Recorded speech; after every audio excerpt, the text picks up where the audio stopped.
Not too long ago, Donald Trump cuts off USAID. In fact, that was one of the first cuts that he did when he walked himself into that Oval Office on January 20th. We all saw that USAID sign come down almost immediately, just tore down the whole sign, honey. But what they're not showing you and what they're not telling you is what's really going on in Sudan. But I will. My name is Larissa. I am the People's Reporter. And guess what? I'm also uncensored. So go ahead and click that subscribe button and be sure to comment, okay? I really am interested in what you have to say. So let's continue. So recently, Donald Trump just brought in, I don't know how many, dozens of South white Africaners, or white South Africaners, okay, should I say, and said that they were suffering from unjust, racial discrimination, and that these are farmers and their land was being taken away from them. No, sir. Farmers are being killed. They happen to be white, but whether they're white or black makes no difference to me. But white farmers are being brutally killed, and their land is being confiscated in South Africa. No, sir. No, sir. The people are taking their land back, of which was stolen from them. For white South Africaners to only be 7% of the population, but hold 79% of the land. Well, where exactly did they get that land from, and how did they acquire it? Well, we all should know the answer to that. They came in there with their weapons, yes? Okay. But there's some very disturbing things that's not being shown. And so today, though I usually don't do this, I am going to show this entire clip coming from Ali Velshi of the Velshi show that comes on the weekends. And he highlighted what is going on in Sudan. And I also want to show you to the degree of just take a look. Take a look. In a desert town in eastern Chad, tens of thousands of people are arriving, fleeing a brutal war, a civil war in Sudan, as the world's worst humanitarian crisis unfolds in front of us. The Pulitzer Prize-winning journalists Anne Applebaum and Lindsay Addario captured stories and images from this crisis for The Atlantic this week, noting that once these desperate refugees arrive in Chad, quote, due in part to the Trump administration's devastating cuts to foreign aid, only a skeleton staff of international humanitarian workers are on hand to receive them. There are shortages of food, water, medicine, and shelter, and few resources to move people anywhere else, end quote. A civil war has been raging in Sudan for 2 years. Tens of thousands of civilians have been killed in this current conflict, which erupted after a joint coup when the previously allied Sudanese armed forces and the paramilitary rapid support forces, better known as the RSF, began fighting for control of the capital. Both the Sudanese armed forces, which controls the government, and the RSF have international backing. And they've both been accused of committing atrocities and war crimes, including murdering civilians, mutilation, torture, and a litany of arbitrary arrests and rape. The RSF has also been accused of genocide, recruiting child soldiers, and additional crimes against humanity, including persecution on ethnic or gender grounds, and the large-scale abduction of women who were then forced into sexual slavery. According to the United Nations, more than 12.7 million people have been forcibly displaced from their homes, more than 5 million of them children. This is the world's largest displacement crisis. Across the world right now, of all the people who face catastrophic hunger levels, and there are a lot, half are in Sudan, according to the World Food Program. Two international organizations that formally monitor hunger declared last summer that a famine was underway at the Zamzam displaced persons camp in Darfur, which held an estimated 700,000 people until mid-April, when it was attacked by the RSF. The UN estimates 400 people were killed and 400,000 were forced to flee. This article offers a first-hand account of the situation in a small desert town in Chad, one of the places which has seen a giant influx of people who are seeking refuge since the fighting again intensified in mid-April. It also offers an on-the-ground view of the consequences of the Trump administration's cuts to foreign humanitarian aid program. The photos below capture the desperation of people with nowhere to go The absence of infrastructure to help them, the desolation of the empty desert. This is a dramatic moment in a devastating war. More people have been displaced by violence in Sudan than in Ukraine and Gaza combined. Provide you with context of just how dire it is in Sudan. You know, the people that are actually facing genocide. I need to show you a clip of Gaza and how bad it is right there. And keep in mind, Ali Velshi said that the crisis in Sudan is worse than Gaza, Ukraine combined. I need to warn you that this is hard to see. Famine was averted in the Strip in March last year after humanitarian aid was scaled up. But many Palestinians are now facing increased hardship and starvation as a result of Israel's blockade that's prevented food and water from entering for more than 2 months. So just imagine if Sudan is worse than that, which is Gaza and the Palestinians and the Ukraine combined, and you just saw that. Can you imagine what the people of Sudan are dealing with, what they are going through? But there's more. There's much more. Please continue to watch. This is so important.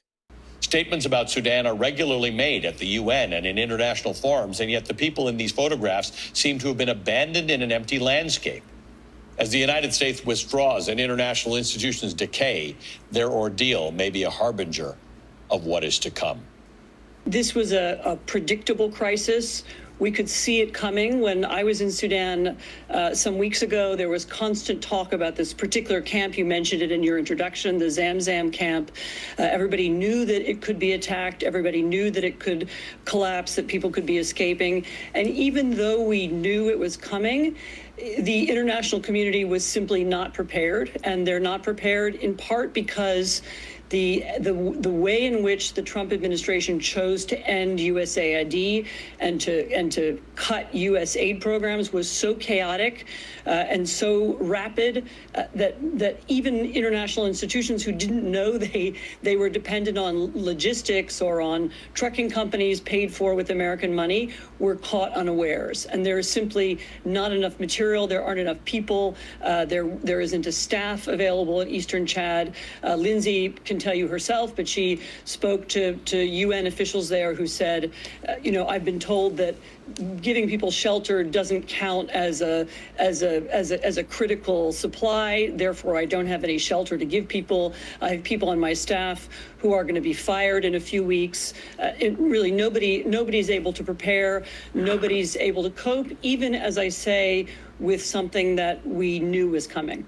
It's over 100 degrees, roughly 3,000 people are crossing a day, some with gunshot wounds, all dehydrated. I spent a few hours at one point at the border, and there were up to 25 malnourished women and children who came across in that short period. People are coming sort of broken. They're telling stories of there were 2 boys whose mother died of thirst along the way, and they just left her under a tree because no one has the means or the energy to do anything. No one has any food, anything to drink. When they arrive, the UNHCR is operating at 9% of its budget. They don't have vehicles, they don't have trucks to move people, they don't have shelter. And anyone who's been in over 100-degree heat in Africa without shelter knows it is necessary to save people's lives, to have some sort of shade and food and water. So Donald Trump and the Trump administration knew exactly what they were doing when they stopped that funding for USAID.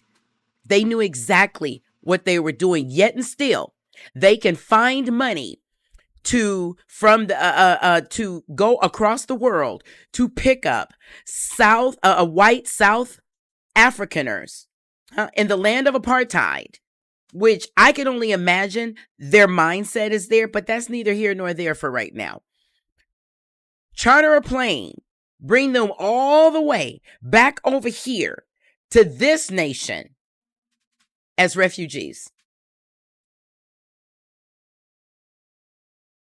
So you're okay with that? Because I'm certainly not. I'm certainly not. Let's continue. This is not democracy promotion. This is not economic development. This is not some complex program, of dubious value. This is not heavy bureaucracy. I mean, this is literally providing people with food and water. And this is something that, because of the Trump administration's cuts, we are no longer able to do.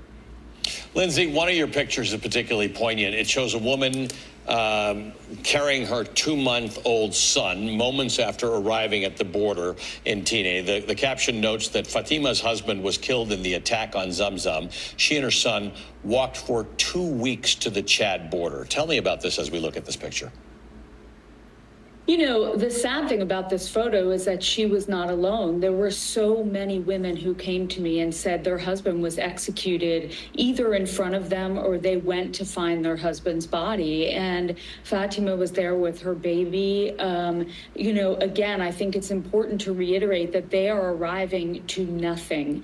At this point, UNHCR has been able to move, I think, about 20,000 of the 50,000 people who have come across in the last few weeks, most of them fleeing Zamzam and El Fasher, and the rest of them are staying in this transit camp where people generally only stay 1 day, if that, because they had the resources to move them. Now they're staying up to 10 days with no shelter, no food, and no water.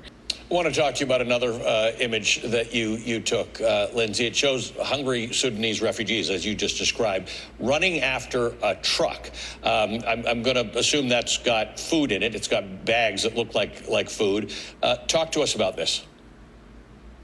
Yeah, we went back to the border about 4 or 5 times in the week. And I noticed on the first day around 9:30, 10 o'clock in the morning, there was one of these trucks. And I started seeing people running toward the truck. So the next day I sort of positioned myself to be in a place and anticipated that truck. And lo and behold, when it came, people dropped everything and just started running and running. And when I arrived to the place where the truck had stopped, it's chaos. People are tripping over each other. Children are crying, screaming. Everyone is carrying a bowl.